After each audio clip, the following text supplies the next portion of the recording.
दर्शक बंधु आपण मैंने जदि सुना और रूपा किणवा चाहते तेरे आपण मान गोटे बहुत बड़ अपडेट टी आसी सुना और रूपा मूल्य रे आज बहुत बड़ परिवर्तन आसी आपण मैंने जदि सुना किणवा चाहते तेरे निश्चय वीडियोटी को शेष पर्यंत देखु। यही खबर टी आपण गुरुत्वपूर्ण।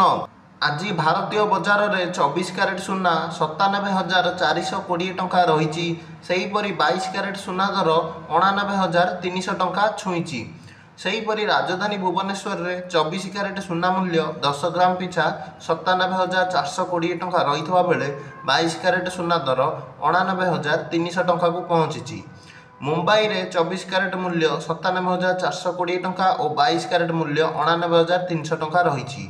नुआ दिल्ली में 24 क्यारेट 97,570 टंका 22 क्यारेट 99,450 टंका रही। तो यह थिला आज सुना दर।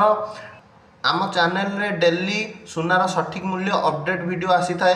तेज आम चैनल टी सब्सक्राइब टे करके रखि थांतु, कारण यह द्वारा आपनकर फायदा हम। आपण मैंने डेली सुनार सठिक मूल्य जानीपर।